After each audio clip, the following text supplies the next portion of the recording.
much. We decided to go without a sound system because it's such a small room. I'm Bernie. This is the Quiet Corner Fiddlers. We represent quite a cross-section of our neighbors in society here.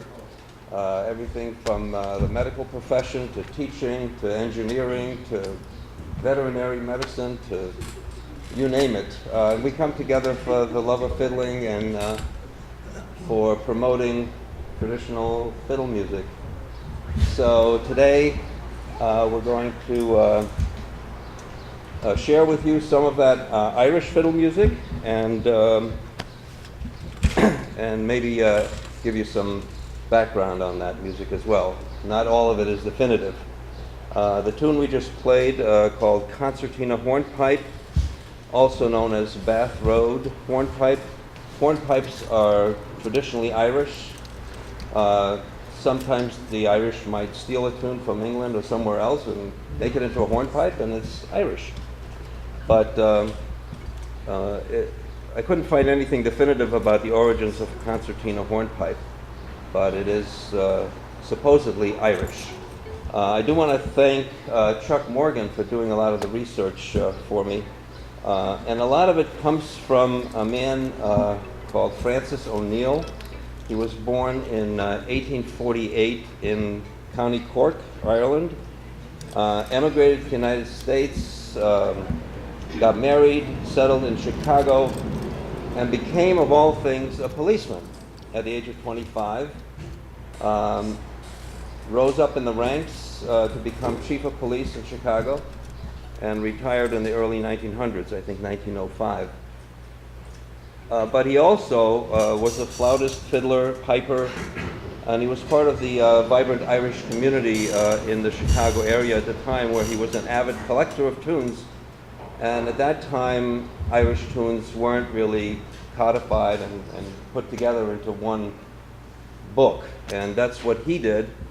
In 1903, he published O'Neill's Music of Ireland, which had 1,850 tunes. And then after he retired as police chief, he also published the Dance Music of Ireland in 1907, and that's sometimes called O'Neill's 1001 because of the number of tunes in that. So you can see anything prior to the early 1900s is pretty much in those books.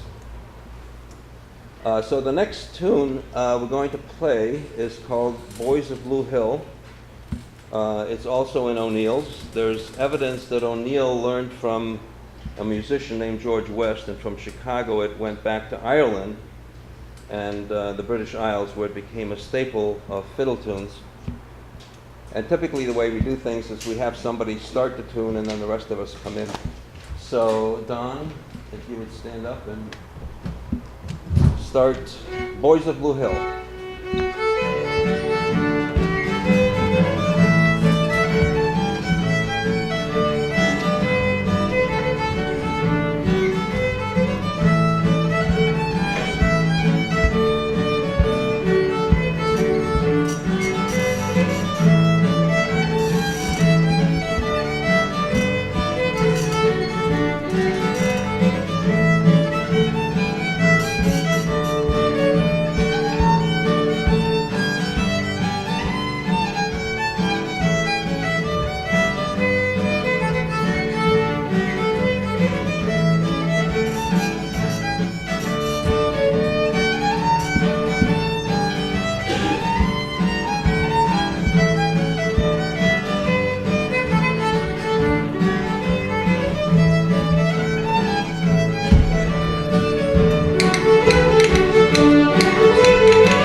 Thank you, Don. Thank you.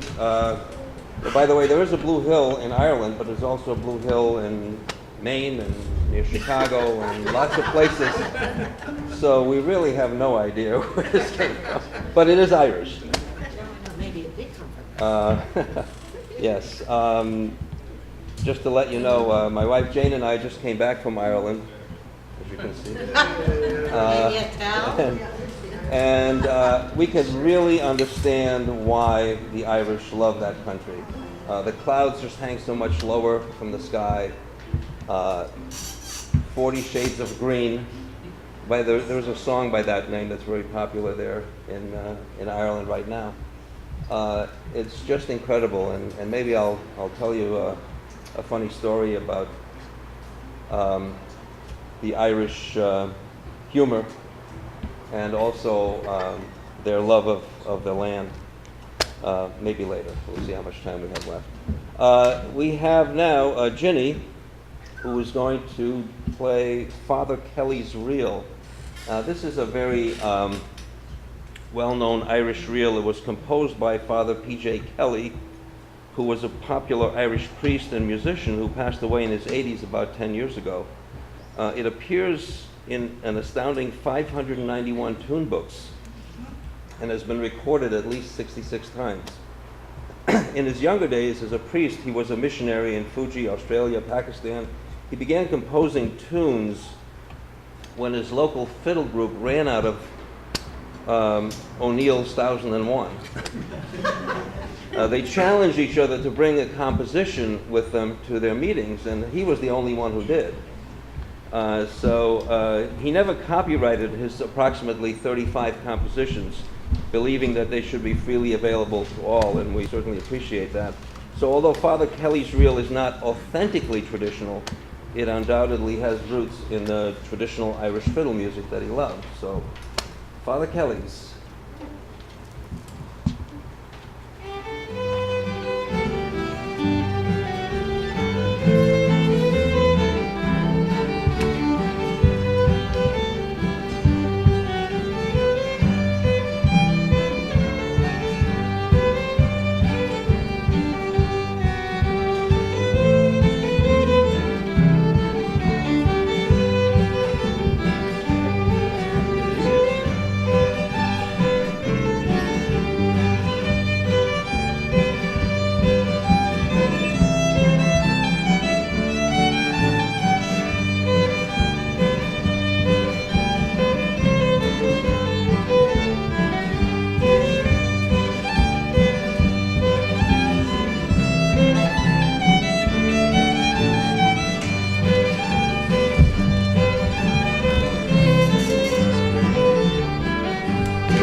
beginning, Father Kelly's Reel.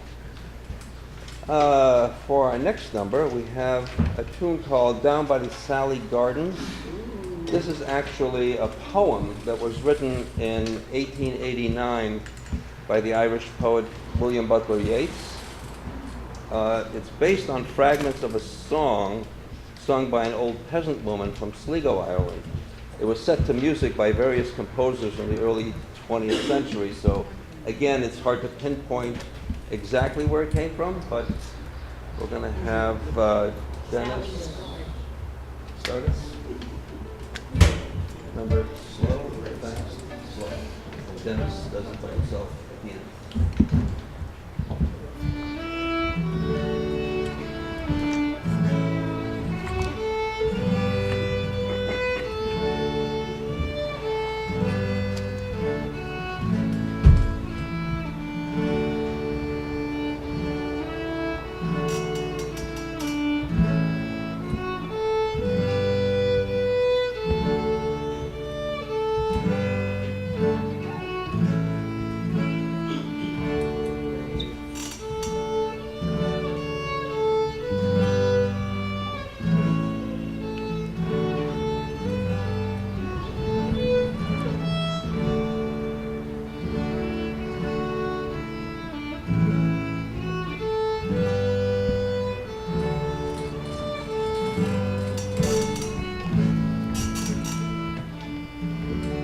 1, 2, 3.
Thank you. Thanks, Dennis.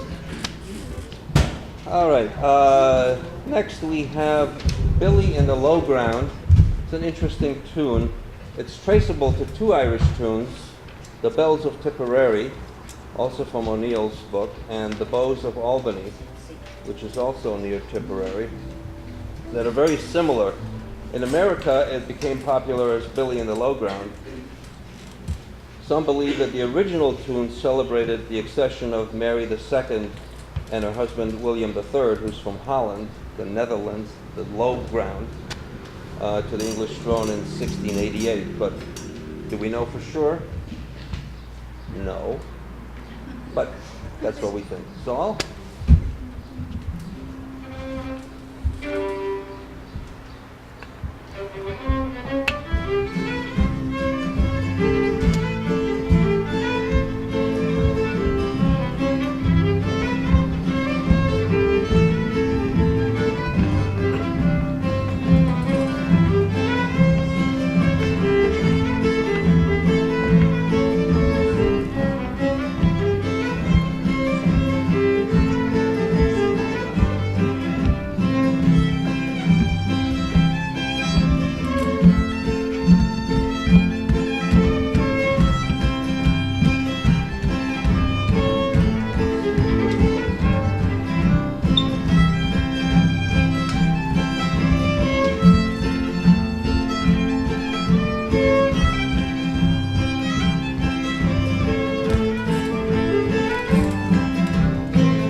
Thank you. Maybe this is a good time to tell a story. When Jane and I were in Ireland, our last night, we were taken to a pub called the Punch Bowl Pub, and our guide told us a story about how the night before there was a wake there. Now, when you walk into the pub, there's typical tables and chairs and a bar, but then there's stairs upstairs to another dining hall, which is where we were going to eat. But apparently the night before, they had cleared off that room and for the wake and put the casket up there on 3 chairs. And it was just balanced on those 3 chairs. And there was a lot of hilarity going on downstairs and people talking and drinking and eating and telling stories about the deceased. And the pub owner's wife got a little tired and she came upstairs and wanted some rest and saw that there was only those 3 chairs under the casket. So she just pulled one out, the one in the middle, very carefully, and put it against the wall and sat down. And a few minutes later, her husband came up. He needed to rest, and he saw that there were only 2 chairs there under the casket, so he just moved the casket a little bit over one of the chairs and pulled the other one out and sat down. And that casket was pretty precarious now. Now the head bartender came upstairs wanting a little bit of a respite, and he saw that there was only 1 chair and the casket was on it, so being a strong, burly guy, he picked up the casket and stood it on end in the corner. Oh no, it's right. And he sat down.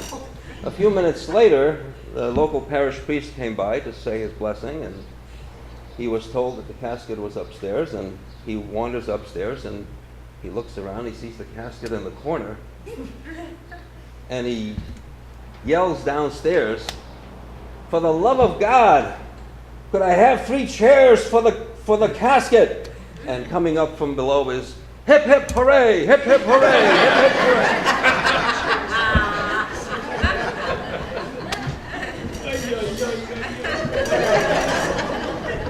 It's not a Jewish joke.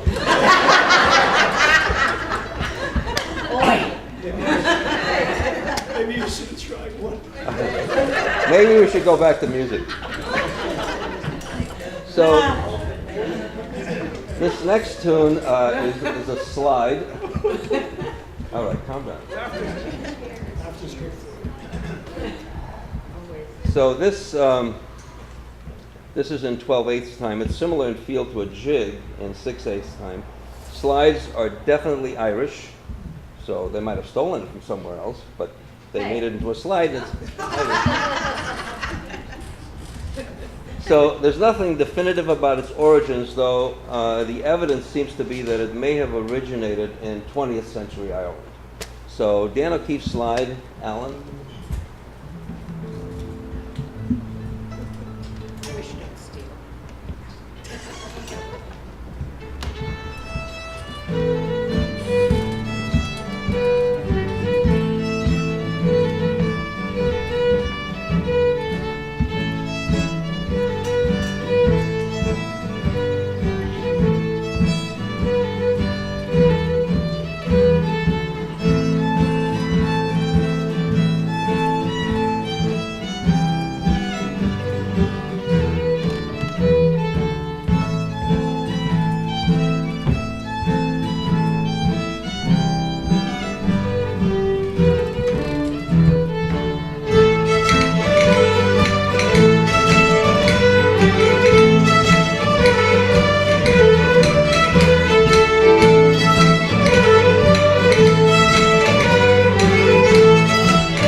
Thank you, Alan. That was Dan O'Keefe's slide. Next, we have a tune called King of the Fairies. Fairies are very big in Ireland. They even have fairy trees where people tie little knots of cloth and paper and whatever they can to ward off those evil fairies. They're so superstitious about it that they will not cut down the tree if they need to build a road. They'll actually build a roundabout or go around the tree because they don't want to get the wrath of the fairies upon them. But at any rate, this tune is also in O'Neill's, who lists it as a long dance. It's found in over 1,900 tune books, where it's usually classified as a hornpipe. It has many other names, such as Bonnie Prince Charlie or King William of Orange, which suggests its origins may lie in the 17th or 18th century. So, King of the Fairies, Kathy. The Queen of the Fairies.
King of the Fairies, and Kathy is as Irish as it gets. Yeah, but it's Northern Ireland. It's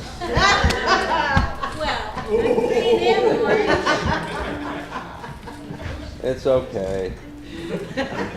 Northern Ireland is wonderful. Soon to become one.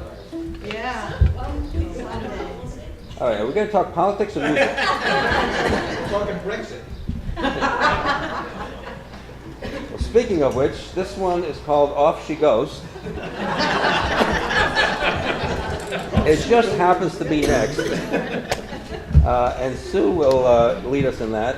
It's also in O'Neill's book. It can be traced in various manuscripts with a lot of different names to the 18th century, including the name Humpty Dumpty.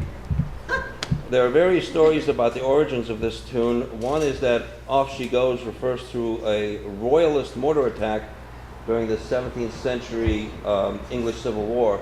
Another is that Humpty Dumpty and its doggerel song refers to King Richard III, who of course was a humpback. So, off she goes. Off she goes.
Thank you, Sue. That was nicely done. Now we're going to slow it down a little bit with a tune called She Begs She More, which is Irish for Little Hill, Big Hill. This is a popular Irish waltz found in over 1,500 tune books. Little Hill, Big Hill sort of has a connotation referring to Fairy Hill, again with the fairies. But it's generally attributed to a man named Turlough O'Carolan, the 18th century blind Irish harpist. So She Begs She More, and we'll have Joyce play that on the wood-hammered dulcimer.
Now we get back to another traditional hornpipe, Ricketts hornpipe. It's found in 119 tune books, but we couldn't find it in O'Neill's under any name. A lot of them come in different names, so it's hard to tell. There is some evidence that it may be Welsh in origin, but again, you know, the Irish tend to kind of adapt them. So it's Irish. Missy? Ricketts hornpipe.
Thank you, Missy. You're welcome.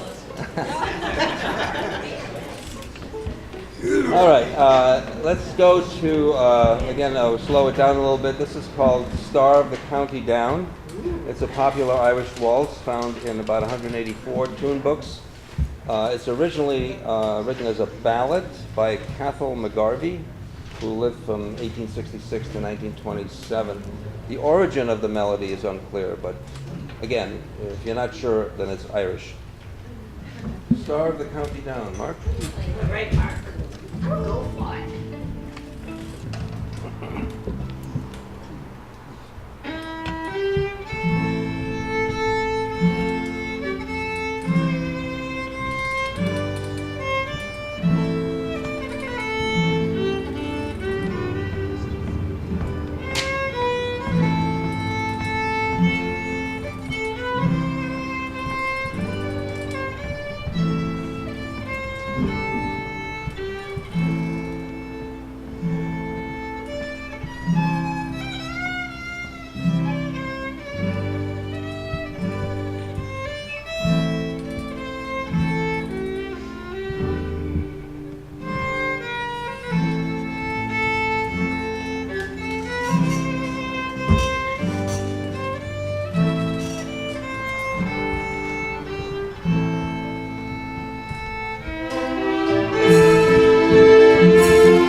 County Down. Thank you, Mark.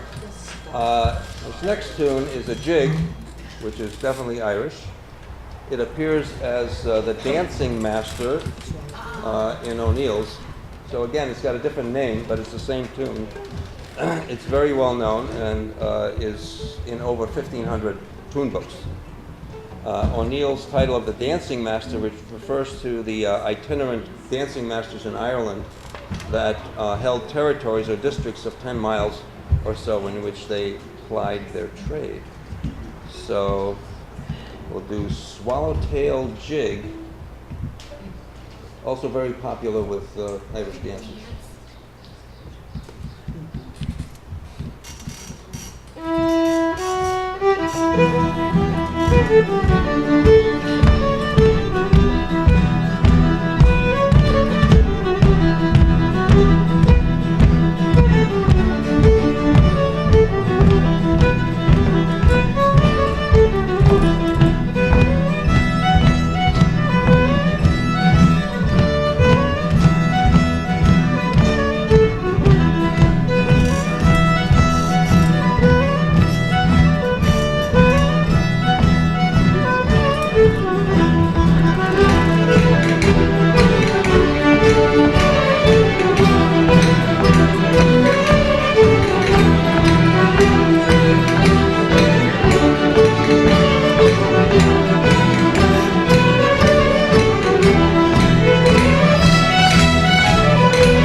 Swallowtail Jig.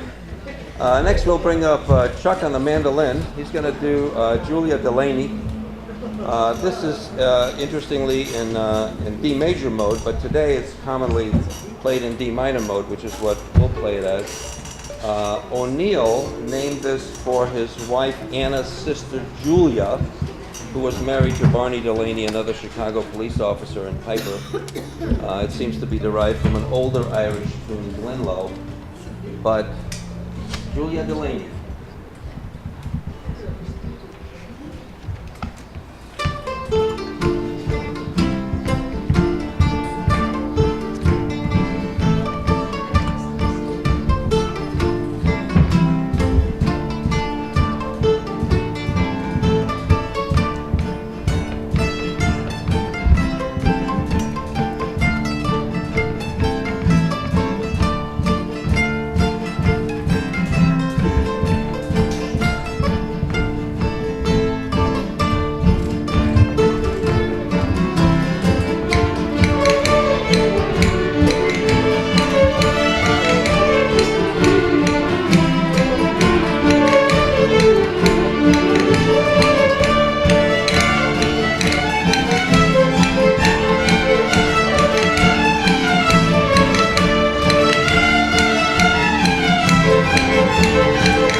Julia Delaney. Next one is something we might be wishing for right about now. It's called Cold Frosty Morning. It's generally accepted as an Irish tune, though some believe it has its roots in celebrating the final defeat of the Stuart line of the English kings by the Hanover line in a religious rebellion by Bonnie Prince Charlie at the Culloden Moor in Scotland in 1746. But again, it's probably an Irish tune. Cold, frosty morning, Charlie. Oh, yes, Charlie. Oh, we could use a little.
Great, nice job, huh?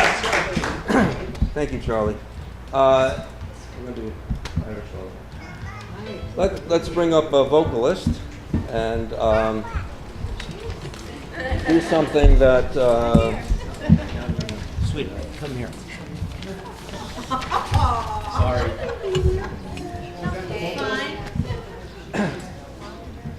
We're going to do an Irish lullaby, which all of you know is Irish.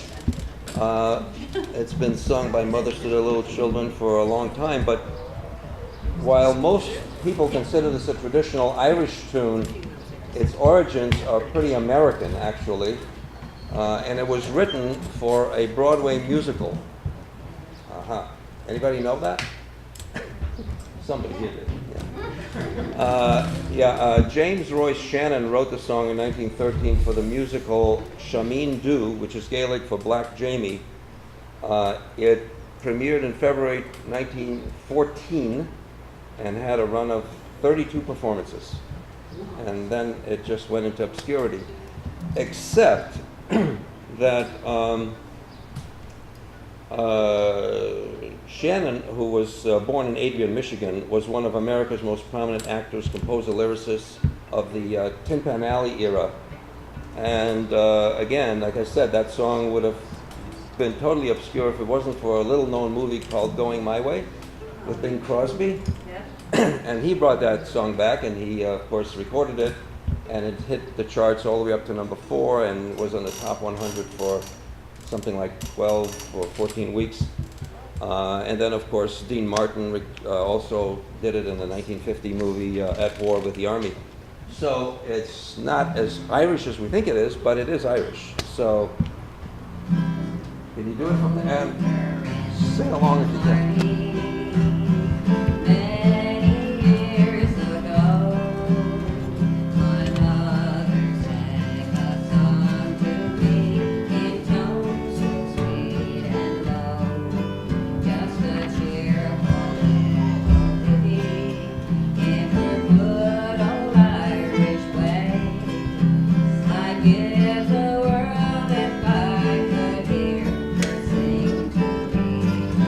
Everybody.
Thank you, Maureen, and thanks to those of you who helped out.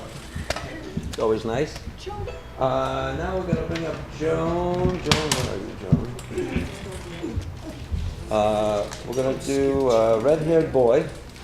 This also is in over 1,100 tune books. It's also popularly known as Little Beggar Man, and is generally accepted as being Irish.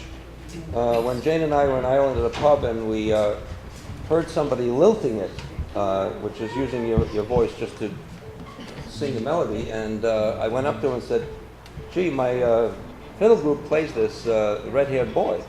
And he said, I've never heard of Red-Haired Boy. It's Little Beggar Man.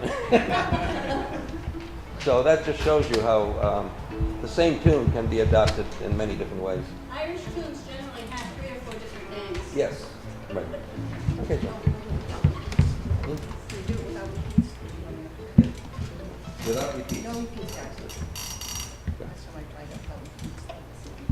You're gonna play it your way. We're gonna play it my way. No repeats. No repeats, we're gonna play it my way. Okay, my grandmother was partly Irish, so I can get away with it.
Playing it Joan's way.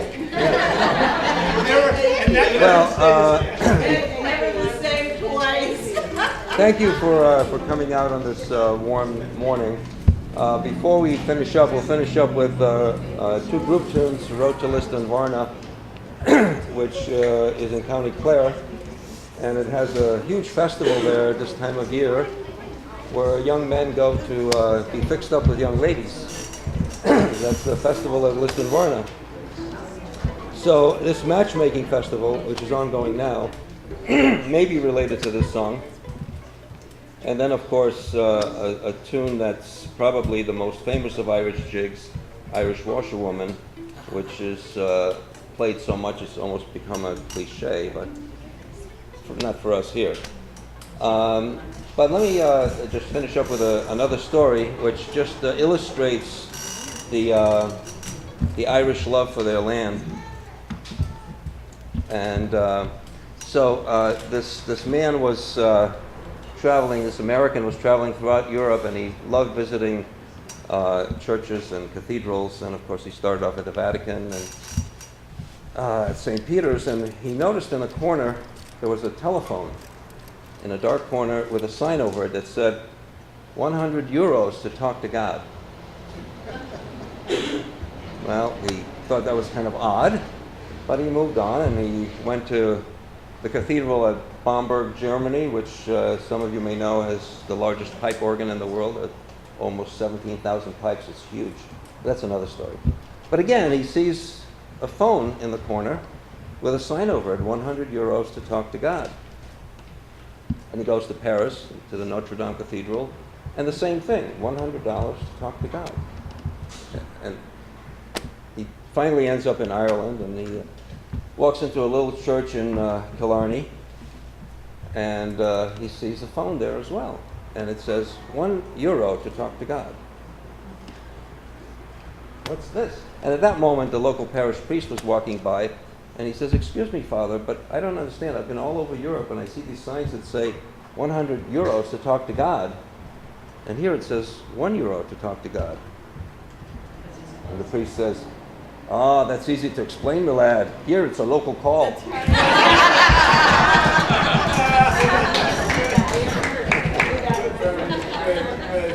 Go to this in Varna. All right. Let's see.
Thank you very much. Appreciate you coming out. Thank you.